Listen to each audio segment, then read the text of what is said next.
What started as a snoozer ends up in a shocker. Never throw in the towel on the WWE, especially when we are talking about the biggest stages of them all. It was night one of SummerSlam in the books. We are back here on the HMG YouTube channel. I'm that honor to be Richard Bratson Vickery. Joined on the other side of the screen to help me break it all down. The ins and outs, the highs and lows. Here we go. Oi, oi, oi. It's Jim Nee T. Yay! I can't do it because my voice is fucked. But thank you for having me on once again for the SummerSlam review show, Rick. I am pumped after that finish. We were saying off the air, funny enough, and we're having a good laugh about how do we get onto those, you know, the WWE reels those or whatever crazy, you want to call them. Yeah, those live reactions that we get out there. You know, how do we get signed up for those to get our ugly mugs totally marked out for the WWE universe? But Jimmy, night one, SummerSlam, the biggest party of the summer, the biggest party of the summer, two-nighters, night one in the books. You know, you and I, we got here in the studio a little early to kind of get some notes together, and we both kind of agreed a little bit of a snooze fest, man. Not as upbeat, as exciting. You could kind of see that a little bit on the hard cam there, on the faces of the fans. We're going to talk all about those, but brother, WWE, they know how to do it big. They know how to go home. What a major surprise there to close out the show. An absolute classic style match there between Gunther and CM Punk. Punk shocking the world, the old dog with a lot of fight in him, going over 30 minutes, and yes, captures the World Heavyweight Championship, but that celebration is going to be short-lived because here comes Paul Hamin, the Oracle, and Seth freaking Rollins, Mr. Money in the Bank, hobbling. Just not hobbling. He was doing his best, not just Timmy from South Park, but Timmy Baltimore. He had both crutches going as he wobbled out there, brother. Yeah, he did. And shout out to Timmy Baltimore, man. But yeah, he really did, man. And, you know, for a second, he even played up on it, as you pointed out. When you got your eye on that prize, limping ain't easy. Certainly isn't easy. And Seth Rollins comes out there double crutching that, and kind of teasing it there. And looks like he's going to, you know, just reminding Punk, and lo and behold, brother, were you shocked when he turned back around and removed that knee brace? Yeah, I kind of was, because, you know, I was leaning towards that. See, I don't know if he was legitimately injured or not, but, you know, I'm starting to think that if he was injured, it definitely wasn't any serious injury, because when you look back on it, and I think it was you and I watching it at the time, funny enough, his knee really didn't bend. You know, it could have been like a stiff sort of, you know, like he jarred his knee per se, but nothing more than that if it was anything. And yeah, to our surprise, he cashed in. At this point, can we call him Mr. Money in the Bank for real? You know, at this point, when you look at new and creative ways that we haven't quite seen before to cash in, you're absolutely right. Real quick, want to pause though, and thank everybody for joining us here. We were going 10 minutes after the final off the air there. We got Professor there in the chat. We have got, we've kind of opened up our horizons, our audience. We are over at the PWC network. We're at here at the Hamin Media Group on YouTube, and we also are over in the Hamin Media Group on Twitch. So we'd love to see those comments. Let us know you're there. Let us know what you think of tonight's show across the board, but especially the big cash in. Professor here with us. What's the good word here? Triple H after the cash in. Did you enjoy the show? I could see him saying that. I could picture it. I'm actually looking forward to see what he says after we do this show, because I'll go and check that out. Is he doing two presses on both nights? Yeah, they typically do. They'll do the sit downs there. But Jimmy, you know, back to the point here about, you know, the big question when we saw that at Saturday night's main event, it was LA Knight versus Seth Rollins match, seemingly cut short there. Seth tweaking the knee.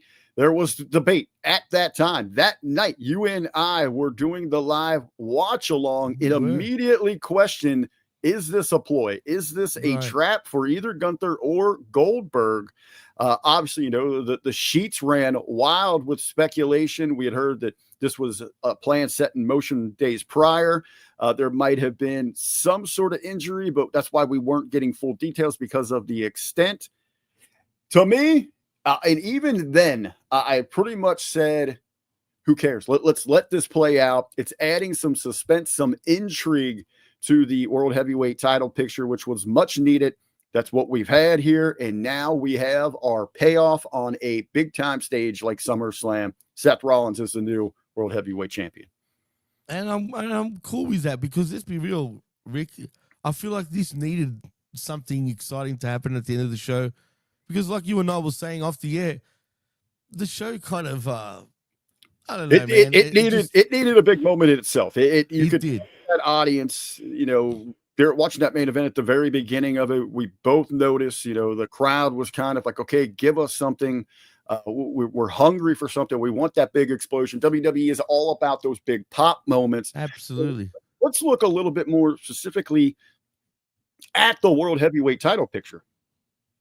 Not dismissing anything from Gunther. What an incredible talent that he's been. The ring general it excels on every level. But when it comes to getting me, you, the universe invested in this, there really hasn't been a lot. They push some things there with the program where he turned the title over to Jey Uso. But, since WrestleMania, even in the rematch, there wasn't a lot of intrigue. The Goldberg thing was so sudden. Yeah. And even you and I talked earlier today on the Hype Show, we weren't that interested in this match itself because we just seen Punk lose a championship opportunity to John Cena. And he just recently earned this through a gauntlet match. There wasn't anything truly personal. And we've been missing that with Gunther, a personal program, since regaining that championship. You hit the nail on the head, Rick. And that's what confuses me, because wouldn't Gunther be the perfect ploy to have a serious program with when you think about it?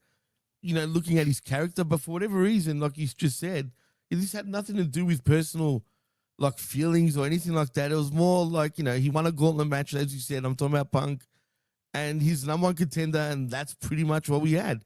Even the build towards that match, there wasn't really that much hostility, if you want to call it that. You know what I mean? So, yeah, I find that kind of weird, because you can do so much with Gunther if you just do it. You know what I mean? Do a program with him. Book him in a real story. You know what I mean? Well, it's not like there's nothing there to work with. It's not like you've got like this prick foreigner that could immediately get heat from Americans by pointing out that that they're overweight, they're lazy, they haven't dedicated themselves like him, like from his country, like they do in other countries like that. And then you could create a story of a great American underdog coming up, and it's not like there's no easy avenues there, but they just want to rely on that ring general. Get in there and have a great match, which they do, but it just proves that you need more in professional wrestling. The CM Punk story here was that he just needs to be champion. That's all he wants in his career. So it could have been anybody. It wasn't anything personal with Gunther. No, you're right. And that's what sucks, man. And that's the only thing that sort of... Go ahead. No, I was going to say, that's why we went in as invested into the match leading to it, because there was nothing to really be invested in other than, Punk, could he get the world championship? But now we most certainly have storyline-wise, long-term stories, something to get interested in here. CM Punk does it. He needed it, just like he needs blood to run through his veins, like he needs to breathe, like we need water to live. He needed that championship, and he had it for about 10 minutes. And then his biggest foe in WWE right now, this heat has started before Punk returned to the company. Rollins going to social media saying, stay over there at that All Elite joke place. We don't need you here. We don't want you here. And as soon as Punk walked through the door, it was Rollins who was like, I'm going to kick you right back out that door. Make sure that you never have success here. So what a perfect setting. What a perfect villain to spoil that moment in Seth Rollins and coming and taking that championship within 10 minutes. 10 minutes of that finding paradise and it's gone. Oh, I mean, it's a harsh thing. If this was a shoot, boy, would it be an absolute like travesty for Punk. But yeah, no, this is long-term storytelling, man, and I like it because now we can pivot into, a long-term story and build, say, towards WrestleMania. Like someone mentioned in the chat, I think it was, did someone say it? Maybe not. Oh yeah, no, it was T and Cooper now. Could it be Punk and Rollins at Mania? Do you build towards Mania at this point, Rick, with them two? I think now maybe that's maybe a little too far out. You think so? I still think maybe you're eyeing at, looking at Mania. Is that a potential where you give Braun Breaker a big moment and he challenges Seth for that title? That could be a next story coming in, but there is certainly, I mean, that would be a big time match, like a night two, a true closer at WrestleMania would be Seth Rollins and CM Punk, a championship on the line, a true main event, really the big payoff for what those two have been fighting about for all these years. But I think this is certainly when you want to get personal, when you want to feel real, when you want to feel, pun intended here, raw, the program that we've had between Rollins and Punk is a heater that you need in the company right now. Absolutely. They really need it too. You're right. Absolutely, man. And I'm actually looking forward to it. I am intrigued. I like this is also something you can kind of pencil in there. Some little side stories here that LA Knight is going to have a beef here. Was that a ploy? Was he used here to swerve everybody? Well, if it's legit that he wasn't injured, just say we find out he wasn't. Yeah, I would be pissed if I was LA Knight because you would feel like a pawn, shall I say, right, in the bigger picture. You know what I mean? That's disrespectful, is it not? I could see that certainly, Professor, becoming a big match for maybe the next quarterly Saturday Night's Main Event as a return bout there. Absolutely, and I'm cool. I'm down for that. Absolutely, man. You can go all sorts of ways now, and that's a good thing because finally now we're building to actual storytelling. You know what I'm saying? Like legit storytelling, and not just some gauntlet match and then your number one contender, and then you have a blow-off match here like we did with Gunther and Punk. I wonder what it means for Gunther too after all this. I was going to say that. Let's hold that thought just for a moment. Obviously here, I want to focus on Punk in this moment, what he would be feeling. You got to think he's going to be hot on the chase here. Now, do you think, the question, okay, was there anything with that knee? If you're CM Punk, do you want to strike back immediately? Are you coming out on Monday Night Raw and demanding that rematch?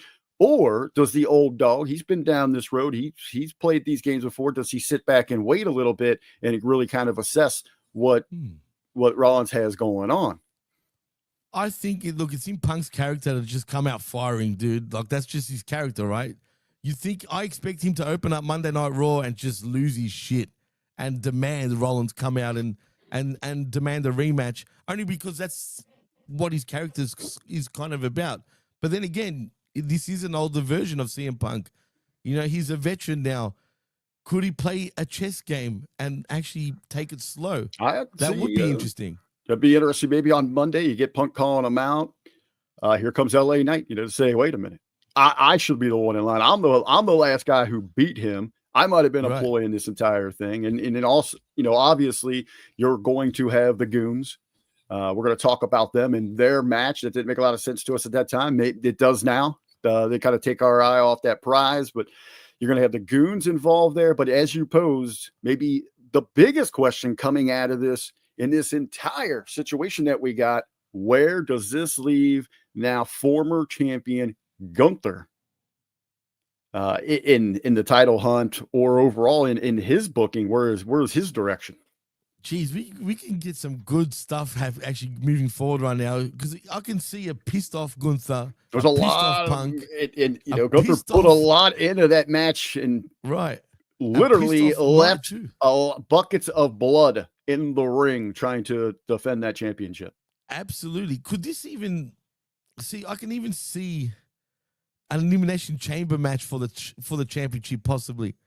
Like, do you know what I mean? With all these guys, possibly. I doubt that will happen, but something needs to go down. I mean, could we get a fatal 4-way, possibly even, or 3-way between these guys, or 4-way, shall I say? Well, that would be interesting. As we look at some things, maybe down in your neck of the woods, so we've got that coming up. I can We've see got that the happening the here. heavily advertised San Diego Padres Park is going to be transformed for Survivor Series. What bigger stakes of Survivor instead of a That'd be fatal four-way? great. You had an elimination four-way. That would be all, dude. When was the last time we seen an elimination 4-way? It's been a What long what time. better stage than the Survivor Series if you're going to survive that big four-way match to It's the emerge as marquee, the dude. champion, right? Absolutely, that is spot on. I'd love to see that actually at Survivor Series. It makes sense. It is called Survivor Series. Why not book it? You know what I mean? A lot of people don't like those type of matches, but if booked right, especially an elimination one, which makes even more sense, hence Survivor Series, that would be awesome, in my opinion. I think it would work absolutely wonders for a match like that, especially with these 4 guys. They will know how to work a match like that. Thanks for joining us here. No Prospects asking, what's the point of Seth having 2 heaters if he doesn't need them? They look like useless cards right now. That there's a little validity to the statement. You would think, because watching that. And I think probably so many individuals out there were waiting for that moment. Is that cash-in going to happen? We're all on the edge of the seat, and a lot of time lapsed by there. And even you and I were talking like, oh, maybe it's taken too long. Maybe we're not going to get this thing. It's settling in. And then we're thinking, all right, maybe here comes the muscle. They're going to jump him, beat him down here. But after a match like that, it wasn't necessary. Over 30 minutes, Gunther and Punk. It was dominated by Gunther, 90-10. Oh, easy. Inside of that match, I know Gunther was the one that was busted open and bleeding. It looks like he really did mess up something there on the sinuses up there on the nose job. His next booking might be with a plastic surgeon. That might be where Gunther is headed for his next booking. But I don't know if the situation, if it warranted that you had to use the muscle. And it also lends to, for Rollins, it's more insult to the injury of taking the title that he didn't have to use the muscle to do it, even though, Punk just came out of a 30-minute fight for his life. Right. I mean, look, if he did use the muscle, that would make him, more chicken shit heel. That would put him over as a heel much more. Actually, the fans would boo the guy if they did it that way, right? So that might have been the smart thing to do. You're talking about with booing him. They might have ended up cheering a little bit because they've been cheering Braun spearing the shit out of people. I know, but it is Punk this time. Do you know what I mean? Punk's a little, but they were doing it to Sami Zayn. Yeah, true. You're right.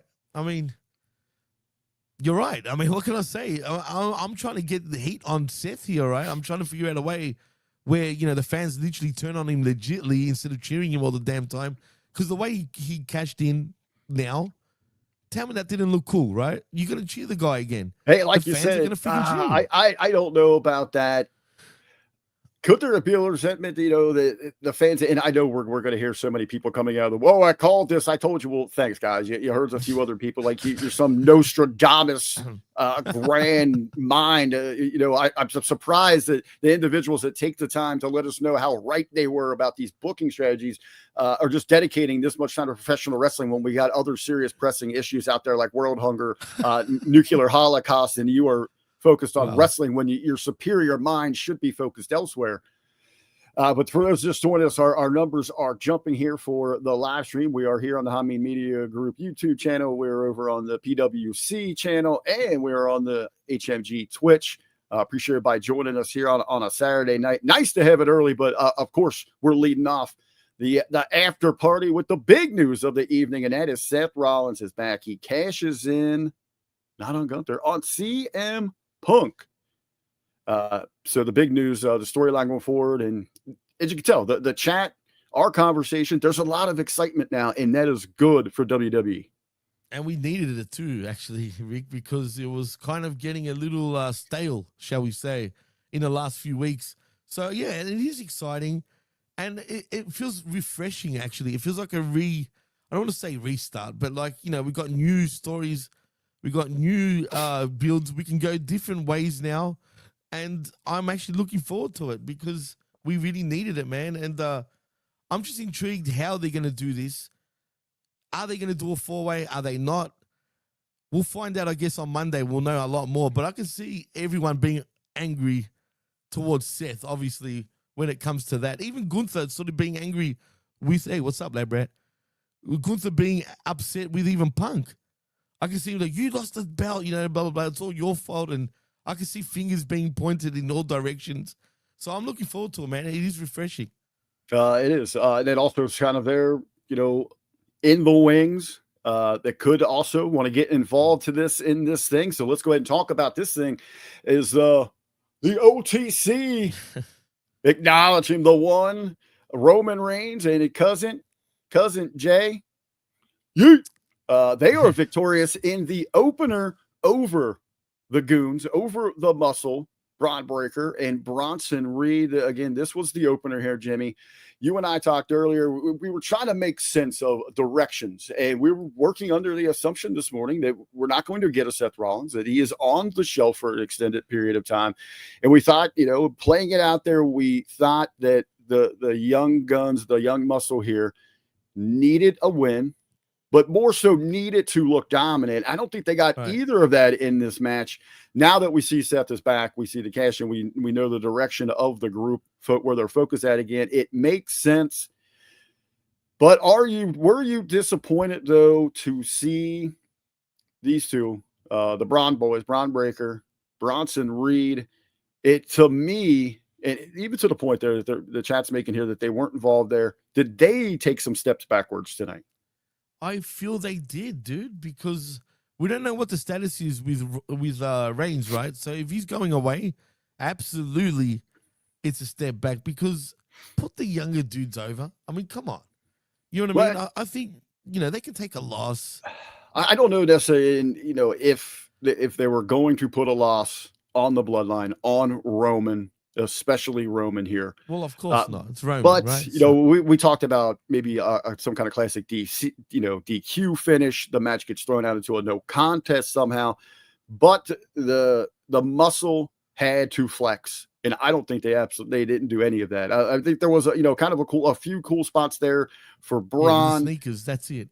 The sneaker stuff, the Roman when he was singing back to the audience.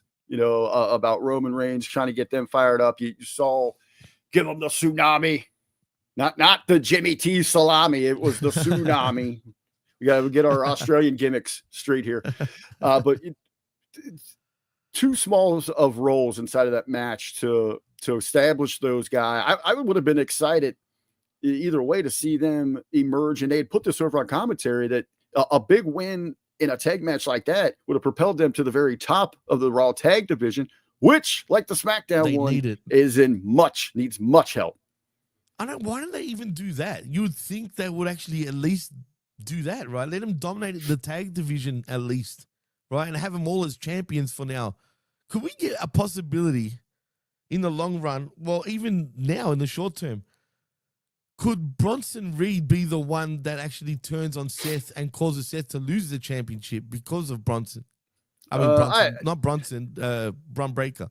I think that, there's a lot between now and where that story goes. There's a lot of direction it can go in. So I don't want to really overanalyze it. I think that is your big payoff at the end of this, whatever that might be. That's why we're just talking about potential WrestleMania main events or matches for next year.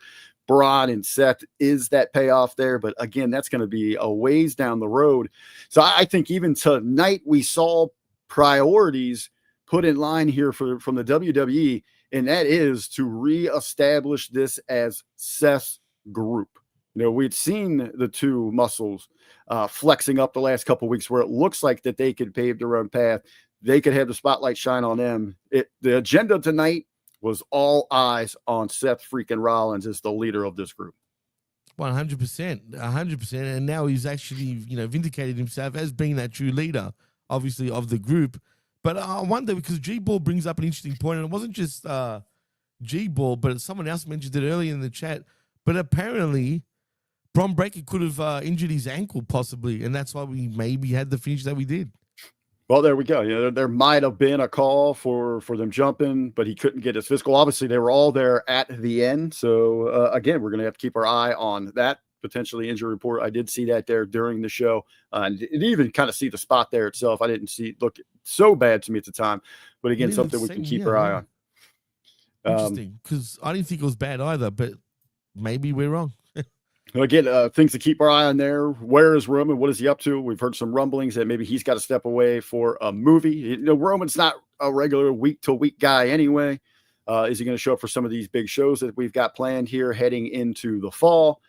If we just reestablished our group with Seth Rollins, he is the leader going forward. Oh, bless sneeze Rick. button there. But yes, there's a lot in the works, and a big win there. Jey Uso, can he insert himself into this title picture? I know it's a little bit on the outside, but again, there is the intrigue, a lot of working pieces there. But Jimmy, we're not just celebrating one new champion tonight. We have 3 as 2 titles change hands. We have new women's tag team champions. Yes, the beautiful, the one and only. She is in the house. They're still not friends, but they are WWE Women's Tag Team Champions. Charlotte Flair and Alexa Bliss. They get it done. I got to tell you, man, I like the story in this match. It's a story of redemption too, man, for Charlotte. You know what I'm saying? And the right women won. I mean, it was, and it makes sense for storyline purposes. Again, we're saying this, I think, on the Smack Attack earlier, that, you know, for storyline purposes, it makes total sense for the Judgment Day to drop those belts, including Dom tomorrow dropping his belt. And then we got Finn bragging how he's the only champion, him and McDonough being the only champions in the Judgment Day. So, yeah, this makes total sense, and I'm happy. Well, you know, inside of that match, again, this is one of those where we do have multiple stories. You know, what is going to happen in the Judgment Day? I think we're going to see that play out to begin to unfold for us on Monday. But this match itself really was the focus was on we're not friends. Charlotte Flair, Alexa Bliss, and we had that moment where, okay, you know, we heard the rumors that it was supposed to be these 2 one-on-one at SummerSlam, right, but they love the direction. You have the misfire in the match where it is Bliss that miscues and takes out Charlotte. We're immediately thinking, okay, this is going to set it off. Charlotte does not play well with others. This is where she's going to realize that, you know, it needs to be about me. This is where her relationships go off the rails. We see that moment where Bliss is setting up for the Sister Abigail. Is that Charlotte going to kick her head off? No, again, it is Charlotte to save her partner, and she gives the big boot to, what are they dubbing Raquel now? Big Mommy Cool. Big Mommy Cool. Big Mommy Cool gets the big boot, and Rosie Perez eats Sister Abigail, and we have 1, 2, 3. All hail your queen and one half of your WWE Women's Tag Team Champions right here. Charlotte and Bliss take the gold in a good little moment and a good little story. And now that you think about it, as we were saying earlier, I mean, it all makes sense because now you can bring in Liv Morgan as well. You know what I mean? Saying that Roxy's a loser, basically. You know, you hooked up with a loser Dom. You know, you can go all sorts of ways already with all this. So all the booking of the matches here made total sense for absolute storyline purposes. And Charlotte, I mean, she's eyeing you in the back there, Rick. I'd be careful because she might kick your head off if you're not careful, bro. She's giving you the look. She's towering over there, man. Jeez. Other big matches we had here through the evening. See which ones I want to jump to here. We've talked about the opener, the tag team, the women's tag team. All right, let's stick with the ladies. Championship on the line. Tiffany Stratton, Jade Cargill for the WWE Women's Championship. 7:05 on the clock. Yeah. Thank you. It seemed like it went longer than that, though. It did feel that way, but to be fair, it wasn't. I was expecting the match to be worse than it actually was. I think these two did all right. I actually thought that to myself. Like this, I think this is like just technically movesets and rope work. One of the better Jade matches that in WWE that we've seen. It's true, man. It really was. And, maybe I was a little harsh on it at first off the air when we were talking. But now that I think back on it, they really did pretty well, both of them, man. So I'll take my hat off to them. I just don't like you've brought up, on numerous occasions, how, and they did play off Jade being inexperienced. The only problem with that, though, Josh, isn't Jade more experienced than Tiffany, Rick? Well, they made a point. Every other comment about Tiffany there in this thing was, I can't believe she's only been in this business 4 years, Yeah. 4 years. Great. So that's all it takes to get to the top of this business is 4 years. You're trying to tell us she's super talented. Really what it said in my mind was maybe I should catch a break because, I've been screaming at the top of my lungs the entire year, just asking for someone a pay grade ahead of me to explain why in the hell that I should care or want to cheer for titty time outside of titty time. What is a likable characteristic about her? There are zero. She is a mean, conniving, self-centered valley girl that in real life, everybody hates, that wants to see their comeuppance and wants to see them get hit by a bus. That was the whole point of the movie Mean Girls. It is boobies. That's the only thing you can cheer about her. What's popping out of her bra is the only reason to pop for her. But even coming to this, what is there about Jade? What is likable about her? Zero. They're both fucking cows, bro. Literally, if you know what I mean. Like, I think they're both extremely talented in different ways. There's a lot of money on both of them, but from a creative standpoint, they're the drizzling shits. And you had them facing off here. And I did think that did show a little bit. I just crap didn't really seem into this thing. Luckily, it ended there under that 10-minute mark. You do have the miscue. Jade has this match won, but Tiffany, the ring presence, of the awareness of where she's at, gets that foot on that rope. And I do got to tell you, though, I was pretty stunned to see a clean finish. Yeah, so was I. And that's the thing. I felt like in some ways they made Tiffy look too strong, though. Like, if that makes any sense. Even the way she, like, her ring presence and all that was on a different level to Jade, and they're trying to put that over. But realistically, both of them have been in the business probably as long as each other, dude. That's what's funny. You know what I mean? Yeah. It's been about 4 years with Jade, right? Say? Well, she was relatively, she came in pretty much around the creation of AEW, maybe a couple months in, right? Years. So 5. No, I think a couple of years after that. Was it? 2021, 2022, if I'm correct. Oh, okay. I'll double check that, though. But I'm pretty sure something along those lines.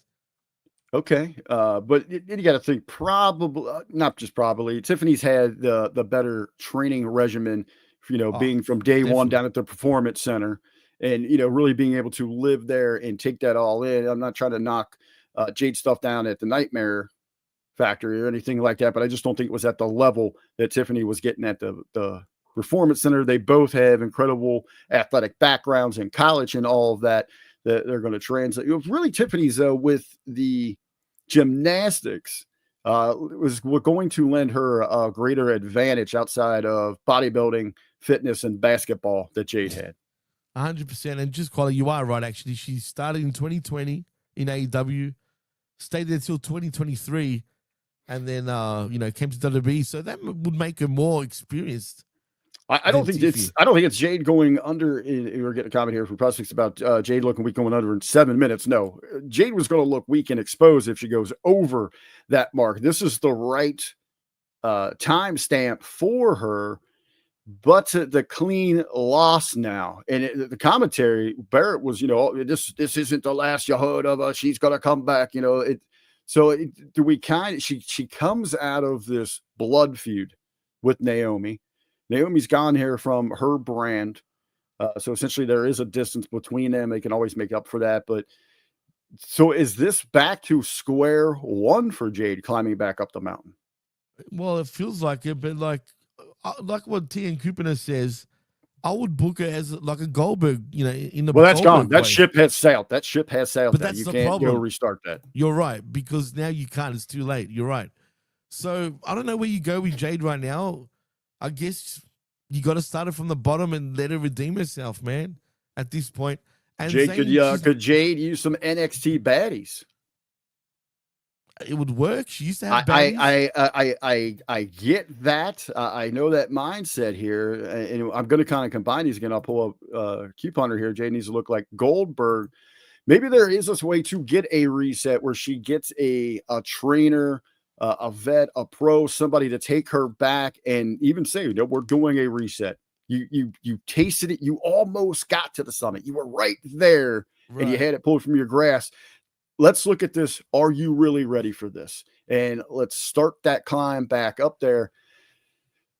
Sure. I mean, there's a couple that I could think, if you're going to put together that sassy sister group and call up some from NXT, there's a few that I'd like to see there. I mean, Jada and Lola is a great, sort of. I still think if Lash it also, that's where I was going to go. Lash. Only because she's the big diesel for sure. Behind Jade Cargill would make total sense. Well, Jay doesn't really need a diesel. She is a diesel. Put those two together. That's like a modern day muscle clit Road Warriors. Muscle clit shit. No thanks. I mean, when you think about it, you know what I mean? But yeah, I love Lash Legend, man. These two would be unbeatable if you put them together, dude. Size of those muscle clits, it ain't the Legion of Doom. It's the Legion of Pagan. They're taking care of some business there, but I'm looking for some more muscle with her than it. But it's a big question, where do you go with her on that reset button for the champ, for Tiffany Stratton? She's run through a lot of competition. She's run through everybody, bro. She's over everybody. Over 200 days now as champion. Over 200 days. Over 200 days as champion. Now, but we do have, there is a very deep talent pool in the women's division. So who would you like to see? We know that Stephanie McClure is going to be stepping up and challenging for the Raw side of the women's division when we go to the Clash in Paris. Who are some potentials that we could see emerge as front runners, number one contenders for Tiffany Stratton? Well, obviously, you just mentioned Vakia. I mean, that makes sense, but I don't she's occupied. She's occupied on the other side. And I wouldn't want her to win right off the bat anyway. Bianca and Tiffy Prof is a good one too, but she should be wrapped up in the what do you call it, Naomi and Jade sort of feud. Well, I mean, that's kind of, I mean, we don't know where we're going there, but what's the ETA return time on Bianca? She's ready now, apparently, with a broken finger. Yeah, apparently she's pretty much ready to go pretty much from now. So expect her back in the ring any day now, as a matter of fact. I just want to point out also, Zayn, Jade is not a Rip Rogers girl. She didn't get chained by Rip Rogers. She's actually a QT Marshall girl. Oh, no, she did like a quick, almost like seminar thing, like a few weeks or something with Rip.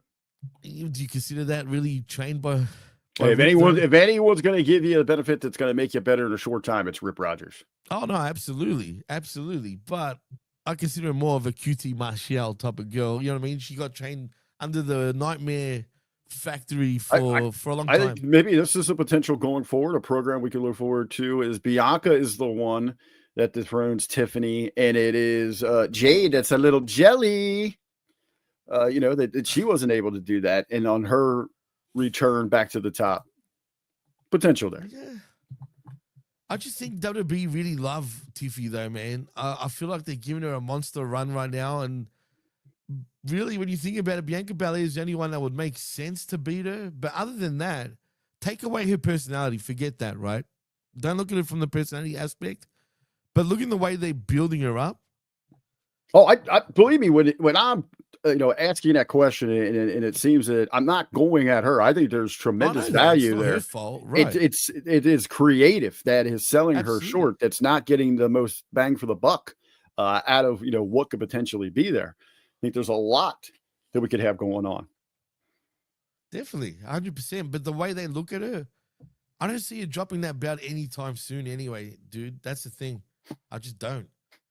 Well, maybe we do get enough time that we can build a nice another competitor to come up for this thing. I kind of think, what I would kind of like, but I know she's kind of occupied there in the mid card. I think Julia would be a nice contender. Yeah. I think they would work a pretty good program together.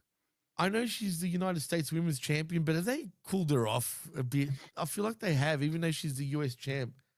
I just feel like they're I don't know, It man. pulled off with me because I pay more attention to her. I can't ever remember the chick's name, but who they paired her with now? My God, Henley. What's her name? Freaking from NXT. I forgot her first name. I don't want to overly sexualize anyone, but that chick is freaking But hot. Her freaking man, her fucking my God. I can't remember her name. I'm sounding terrible. I don't want to over sexualize anyone. Oh, yeah, Kiana James. Kiana James. Yes, there we go. Yeah, I mean she's got Kiana's all right. Yeah. But Tiffany defends over Jade Cargill, who was the winner of the Queen of the Ring. That's a 7:05. All right. He did not have to say it. This one, this was a puzzler for me. Maybe the biggest puzzler of the night. Even in a loss, I could have seen this being a great jumping forward point for Sami Zayn. But no, on the other side of it, it is Sami Zayn. He best Karrion Kross. This one, man, only 8 minutes. I would have loved to have seen a lot more from these two. The fuck, bro? 8 minutes for these guys that could absolutely go. Of course, the stipulation that is, if Sami had lost, he would have had to admit to the arena, to the Tri-City area, to the WWE universe that Kross was right. But fortunately, no. Sami picks up the win. Again, 8-10 here. A lot of speculation. I know we're already talking about it over in the chat that Kross is on his way out. Hey, they were pumping his book. That's coming out. You can pre-order it now. Coming out here in August. So they're still seeming to backing this guy. Well, I know they get a cut of that money, so they want to make sure, even if he's leaving, they get their money back on it. I don't know if we should buy too much into that. Even if Kross is out of the equation, that he's going to be written out of this thing, fade to black there. Where does this leave Sami? I would have been more interested in the loss and in openly admitting that what Kross has been preaching is right, have that settle into his mind and see that kind of start eating away at Sami, make him a little bit more aggressive. We're not getting that. To me, now we are running in quicksand, the same old Sami Zayn that's going nowhere. Yeah, no, I agree with you 100%. And what worries me now, everyone in the dirt sheets and whatnot, they all saying, oh, no, WB knows they're aware, especially with Kross, and, they're going to get behind him shortly. Anytime now, they're going to get behind him. I still don't see it. I'm not seeing it because now, what's he going to do? He's going to be a little child and get on his knees and beg for forgiveness. You were right, Sami. I was wrong. So what does this mean for Kross, more importantly? Look, Sami's Sami. He's fine. We don't have to worry about him. We're worried about Kross here, man, and what this means for Kross. I just don't know anymore where you go. You've killed him, dude. You've literally killed him at this point. They don't give a shit about him. Where do you go from here with Kross? He's full of shit. Character-wise, he's full of shit. I guess inside of this match, if I'm looking for some bright spots going forward, and again, it looks like they were wanting a lot of babies up for certain reasons. Inside is some of the big moments would go towards the villains. I guess we could still have, because even outside of winning the match, Kross was just, even the temptation of use the pipe. Right. Just say it now, dude. We don't have to finish this. We can move on.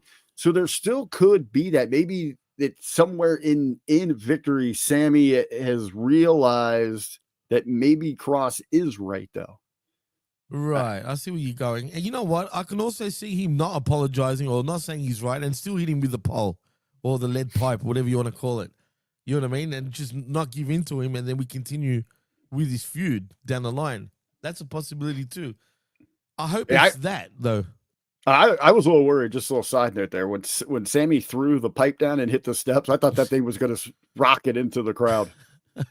I mean, lately they've been very close with certain things that they've been doing, but you're right. You got to be careful, man, because if that hits someone, there's a lawsuit. I wonder if, remember what Stone Cold did at Mania? Well, who the hell could forget that? He slammed into the barricade. Right.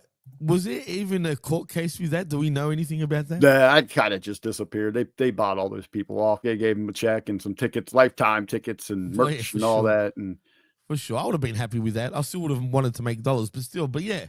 Yeah, I would have wanted dollars. Fuck your tickets. Fuck your tickets. Exactly. Give me money. Give me money. I'll buy my own tickets. Exactly. But yeah, man, I'm a little confused and I feel sorry for Cross at this point. I don't know what's going to happen. You know, I want to see what happens on Monday, but I just don't know anymore. How do you stay behind Cross at this point? And I love you, Kevin. Don't get me wrong, man. I want to see you succeed. But God damn it, man.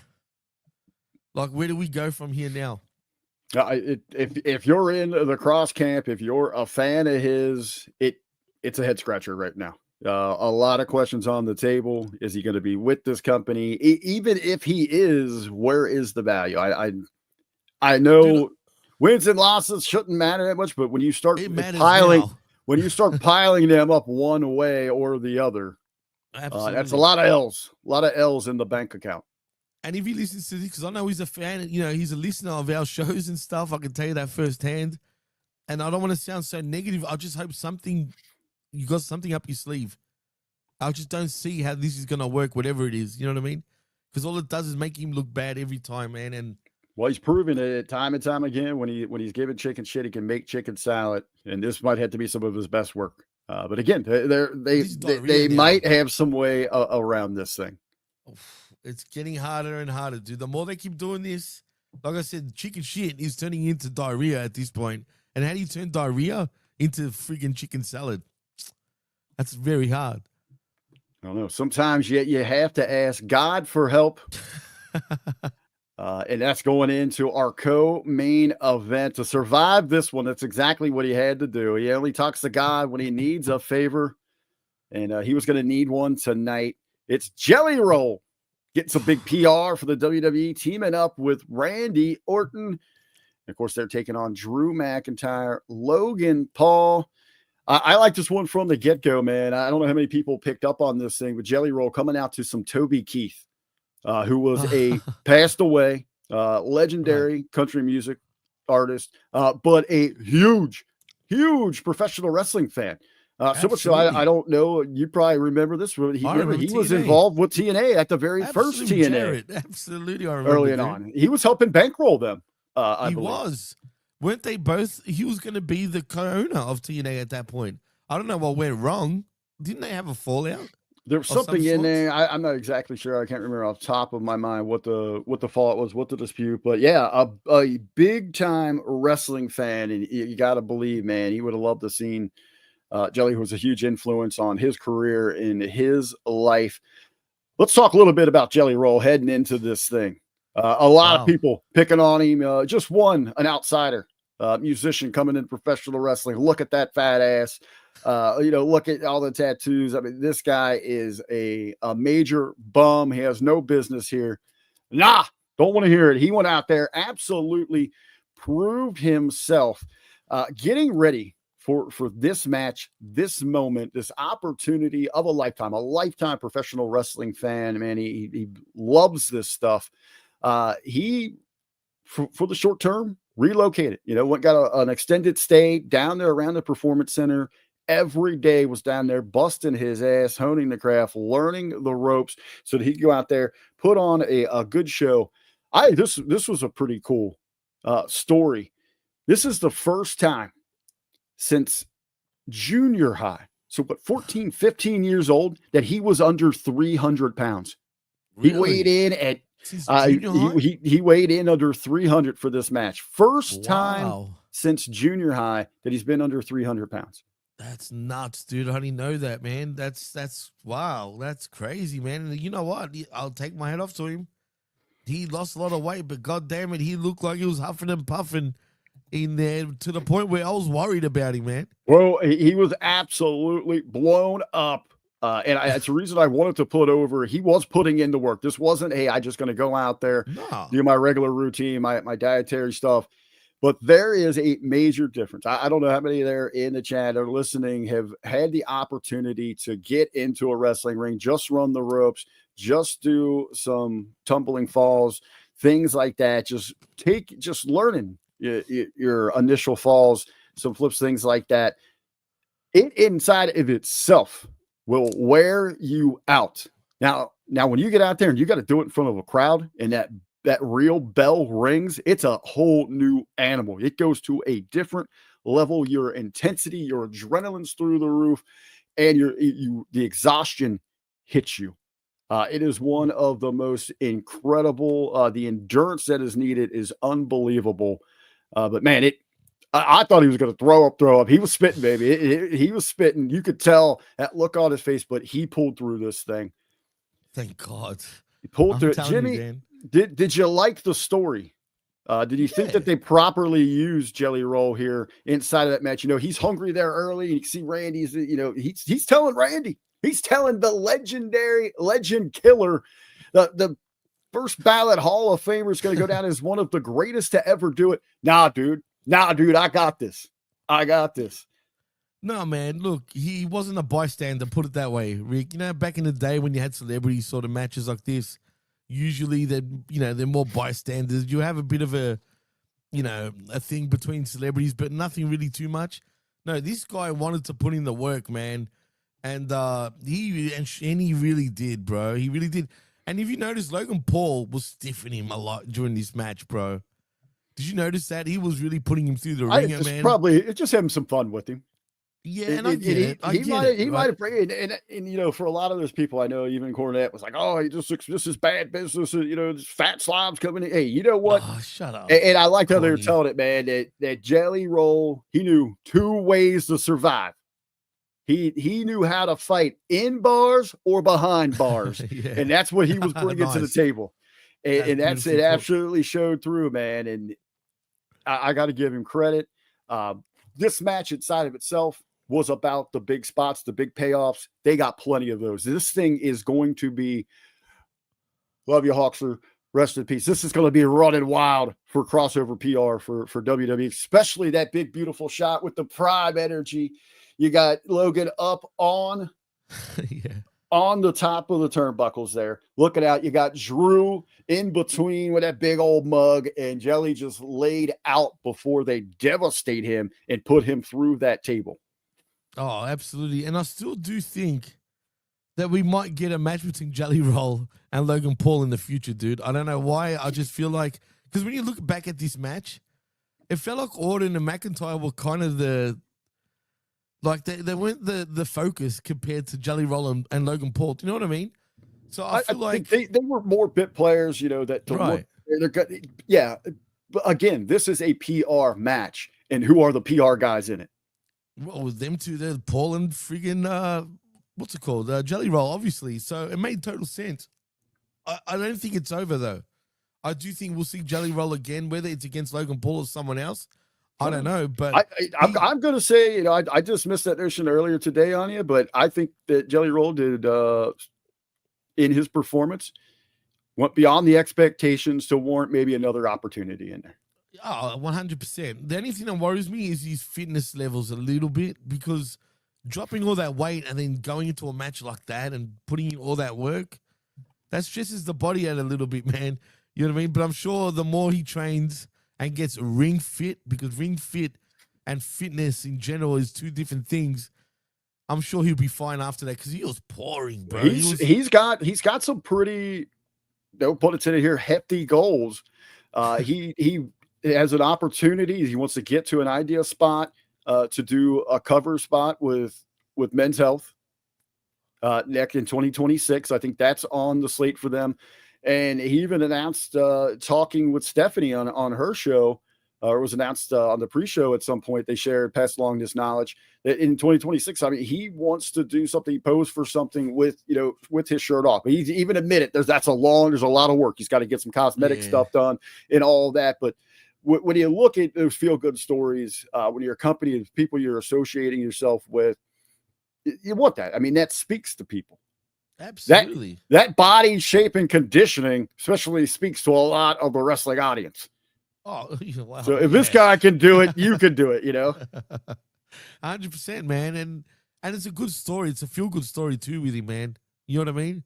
I think not only is he a big WWE fan and always has been a pro wrestling fan in general, but look what it's done for him, even in a health-wise. I think it's been very positive towards him, and in turn, he's very positive towards it. So, absolutely, the sky's the limit with Jelly Roll. How serious he wants to take it, it's up to him. Yeah, so, I mean, best luck to him. Great showing there. We absolutely appreciate it from the wrestling side of it. Love the crossover, the PR. Believe me, because I even had people coming up to me, is Jelly Roll really wrestling? My parents were asking me about that. Yes. It's that he's going to get in there and do that. So it has its payoffs. And, those of us that are in the bubble, especially those deep in it that get offended, get upset over that, you got to see those bigger pictures. I mean, right. I don't get the people that get offended. Well, that's when you have something like this with Jelly Roll, who is a lifelong fan that wants to get back. That obviously, yes, we all dream that, but have that opportunity on a stage like this. But in the long run, if he's helping and bringing eyes in, people that want to watch wrestling, sure, you might come for the absurdity or the special attraction of a Jelly Roll, but inside of this thing, maybe you're watching and you're like, holy shit, who is this Braun Breaker guy? I want to see more of this guy. Right. Absolutely. 100%. Ooh, this Tiffany Stratton. I like her. I want to learn more about it. So, you pull them in, you set that, you bait that trap with them, and hopefully you bring people back in with it. I mean, he even earned a standing ovation, dude, when they were walking him thinking that he was done, and then he came back and the rest is history. Dude, 100%, man. 100%. He would bring all sorts of eyeballs, not only like you said, if you're casual, doesn't know wrestling at all, and sees Braun Breaker or whoever and be like, oh, who's this guy? Or Tiffy. Absolutely, man. He's done wonders. And you know what? He exceeded my expectations. I'm not going to lie. He really did. I don't know what I was expecting, really, when it comes to Jelly Roll, but he exceeded my expectations, and I've got nothing but love and respect for him, man. Involved inside of this match, I'm expecting now maybe Orton. I think maybe they'll tie up some stuff here, maybe on SmackDown coming up here. Seems to me that Orton might this is usually a vacation time for him. I've heard that too, right? Usually does. He's at that point in his career where he kind of, he's out of those putting now. Paydays. Right now, maybe it is time to, a little cool off. Let's focus on the other side of that. Big win here. Do you see Logan doing more full time? And second part of that, are we going to heat Drew back up now? Drew needs to be heated up big time, first of all. Like, he really needs to. As far as Logan Paul goes, I don't know, because what's his future already? Do we know anything? Has he got any long-term plans outside of WWE that we know of? I know nothing. Yeah, so for now, I mean, why not have him stick around? I mean, he's more than capable, man. I actually do enjoy watching him wrestle, and the guy knows how to work the crowd, man. You know what I mean? And I like that. I appreciate that about him. So, yeah, why not keep him around? You can go anywhere with Logan Paul. It doesn't matter. Like, with Logan Paul, you really can go any direction and it's all good. But with Drew is what worries me. You know what I mean? Because they don't even know where they've put him at this point. This is all just done last second with him, man. I think one of the things, well, they know Drew is a made guy. Amazing look, great connection with the fans, can produce in any situation you put him in. And he is one of those, unfortunately, when you get to that made spot and you're that good, sometimes it backfires on you because they know they can just turn you down to warmer and then turn the heat back up on you. So you got to go up and down. And that's shown, I think it's shown in some of his frustration from Drew himself. Both of these gentlemen, open about it for sure. Both of these gentlemen, though, Drew and Logan, they could factor in. We were talking about all these moving parts for the World Heavyweight Championship. Both of them could become interesting moving parts in the WWE Undisputed Championship picture post SummerSlam. Yeah, but absolutely. But how do you pivot to that? I don't know. We got to see what happens. I mean, do you just put him? I'll tell you what I'd pivot to. I like this idea right here. It's got the old creative juices going. That damn train wreck that I'm thinking of tomorrow. I would just have these two run in and climb the ladders and win the SmackDown tag belts. But would Drew be happy about that deep down?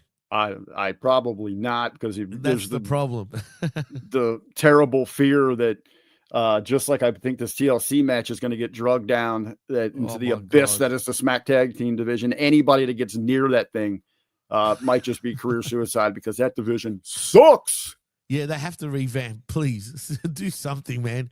Maybe that's why they're having this TLC match with that many guys in the match, because that way you can have a lot of guys on the injured sort of list, kayfabe, and then bring in new tag teams somehow, if you know what I mean. So, I mean, why not? Why not have the Profits win? Just say, And then you get Logan Paul and Drew McIntyre come along and be like, we want those belts. And they take them. I mean, why not? I don't. That whole tag division is a complete train wreck. Stinks. Jimmy, night one in the books, my friend. We'll take a moment here just to touch again on night two. But night one, getting to talk about it a little bit. We know the big payoff at the end. How you feeling now about it after the conversation? Understand? I'm feeling a little better myself. How are you? Yeah, well, because of the finish of the show, it's opened up a lot of doors suddenly, man. If that didn't happen, we'd be pissing on this show probably a lot, pretty bad if it didn't happen. Because then it's about that big moment, But even going back at some of these matches that I thought were kind of lackluster, we were okay. The excitement level wasn't there. But going back and looking at some of the stories, especially the women's tag match, really like that story. I like the PR match with Logan and McIntyre and Randy and Jelly, and the others were kind of filler, and you kind of need that sometimes. No, for sure. I agree. The only thing is, it is SummerSlam. It is supposed to be one of their second biggest pay-per-view or PLE event of the year.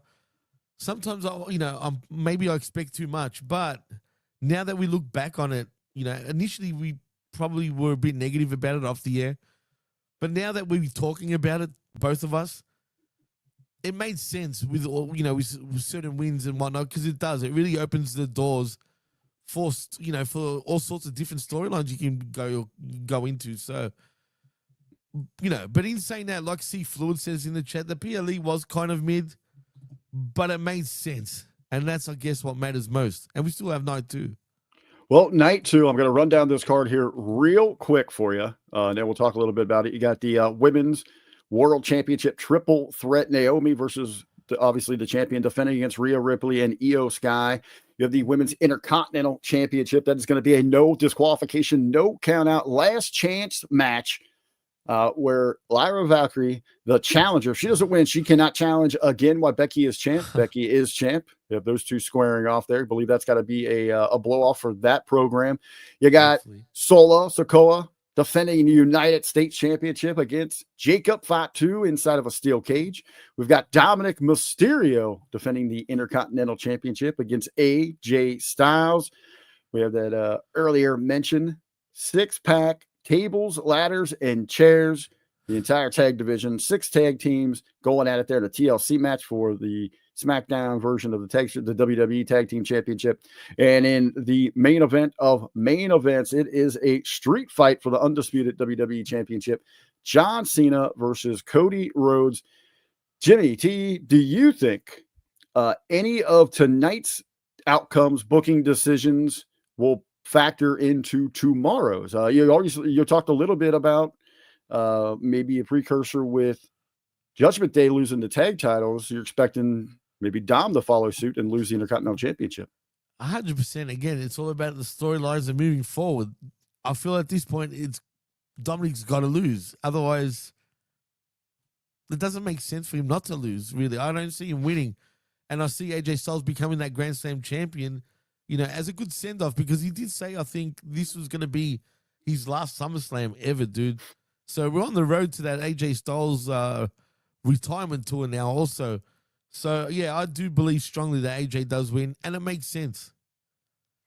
Q Potter asking if he thinks TLC will open up night 2. 100%. I certainly hope not, personally, because I don't have to go to the bathroom during the opening match.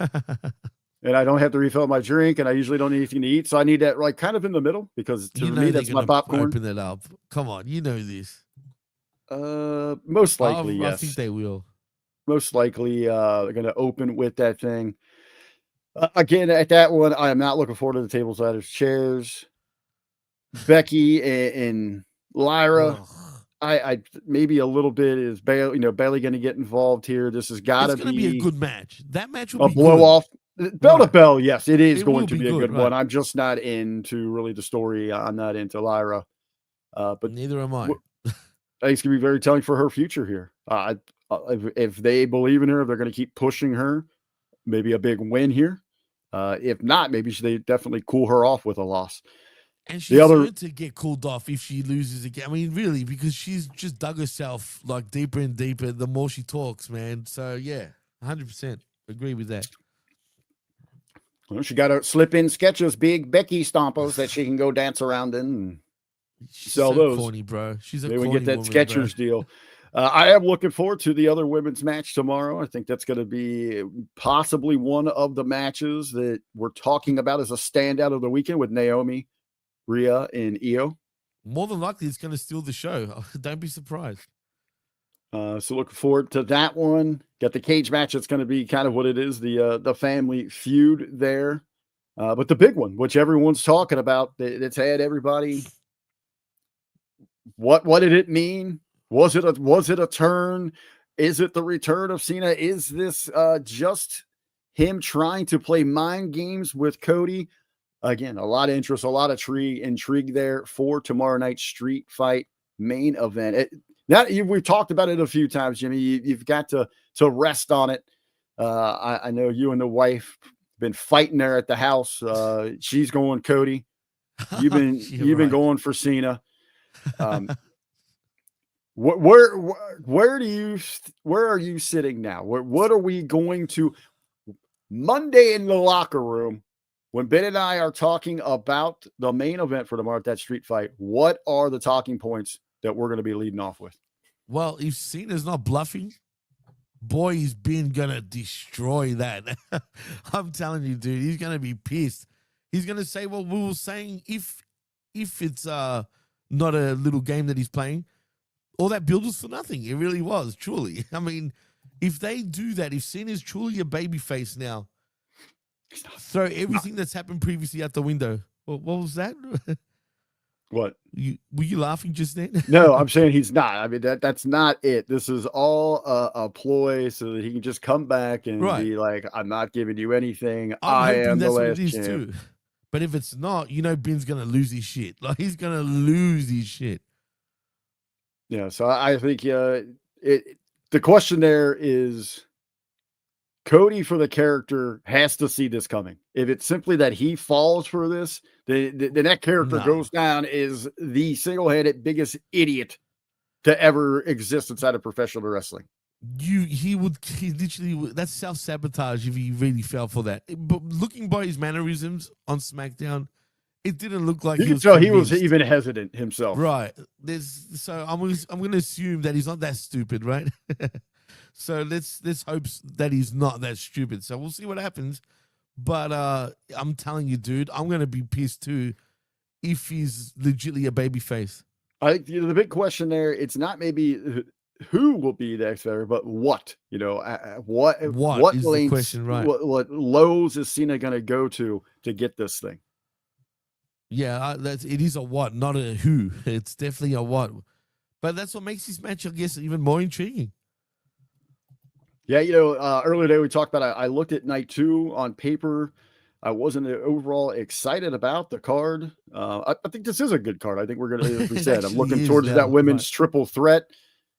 I'm going to have a lot of fun just as a fan with Dominic Mysterio and AJ Styles. I'm really going to be pulling for AJ in that one. Again, is he's been talking about winding things down, a quiet retirement tour. And of course, we got the street fight there. But God, I am not looking forward to that TLC match. I'm looking forward to seeing how much of a shit show it's going to be. But like I said, it is, look, when you look back on the card now, night 2, it's not that bad. Like, it could even be, I'm expecting it to be better than night 1 at this point. I am. I truly do. But it could be a stinker too. So we'll see. They're going to have to come up with a big surprise, a big pop finish to top that Seth Rollins cash in. They have to. That's why I'm more intrigued now with the Cena Cody match. Something's got to go down with that. But it's a what, a who, a if.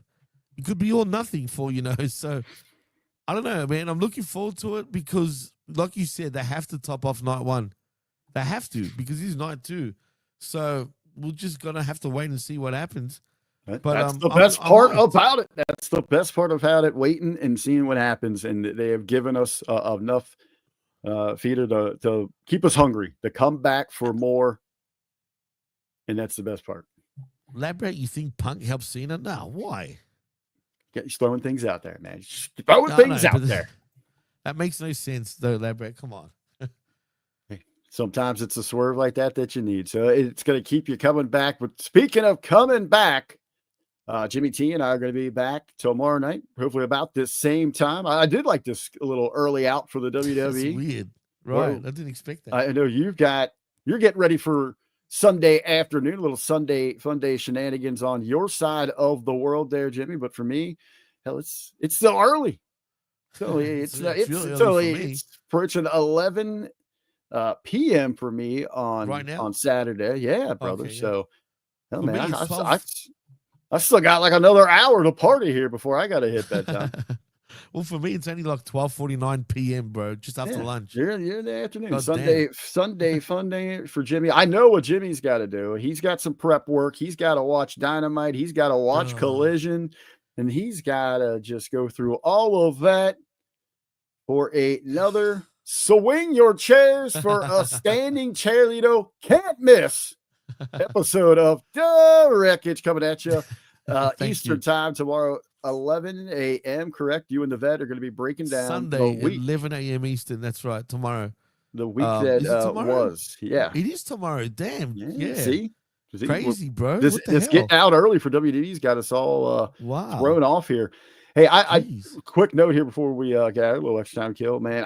I really liked that arena that AEW ran the last couple of weeks there in Chicago.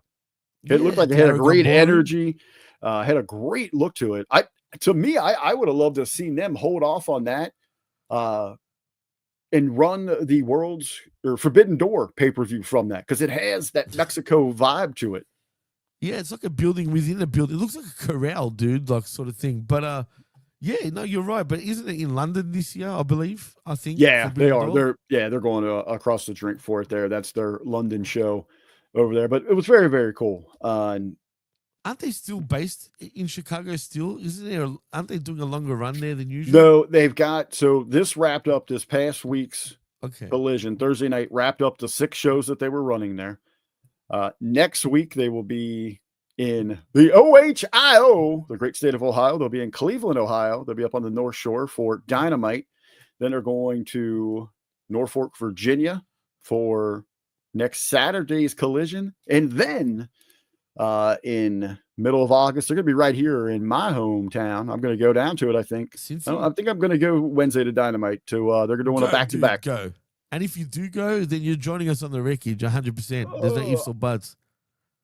Yeah, you know what, man? I don't know if you guys have been following the national news. I know it hasn't reached you yet, but for those in the chat that have been following the national news, downtown Cincinnati, not the best place to be visiting right now. We've got some major race issues going on. I saw that. You know what? The dude's got charged, actually. One of the guys handed himself in.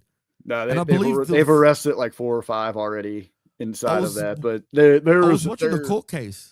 Actually, funny enough, is a ton more going on. There's regular brawls downtown now. You know that female that got hit? She was from Russia, apparently. Yeah. They were Russian for something like that. So it was a complete mess down here. The racial tension's been running pretty high here for about a year, and it's about to run wild, brother. Yeah, there's something I wanted to touch on about that. I'm glad you brought that up, but I won't obviously bring it up here. I'll talk to you off the air about it because it is in your neck of the woods. But yeah, I've been keeping tabs on that, actually, funny enough. So it's pretty hectic, man. I saw the whole video clip too. I don't know whose fault it was. You know, they're both blaming each other. I don't know who's telling the truth, but either way, it was a pussy. I don't know. It was at the end of the day, just agree with the white guys. That's my motto. Careful, we got our new slogan. We got our new slogan at Curfew Roll in downtown Cincinnati. Lights out, whites out. Get out of town and you'll be safe. But Jimmy T, I guess if you want to put anything over here, man, we'll sign it off. We'll get out of here. How do I put anything over after that? I mean, lights out, whites out, man. As simple as that. That's what I'm putting over. I mean, you know where to find me. I've already put it over. You put it over for me. That Wreckage after tomorrow night for night 2 of SummerSlam. That's where you can check me out, and that's about it, man. Well, you want to make sure to catch Jimmy and Ray Tuesday. I'm sure they're going to have a lot of the fallout from SummerSlam where they just don't like it raw. They like big green dildos. We love it So, raw. be sure that you're sending them their way over there. But again, thank you to everybody for joining us here on the Night One After Party. We're looking forward to doing it. We're going to be back here again 10 minutes immediately following. Not immediately. Give us 10 minutes to freshen up. But 10 minutes after the final bell, after night 2 of SummerSlam, we'll see you back here, right here, the Hamin Media Group channel on YouTube.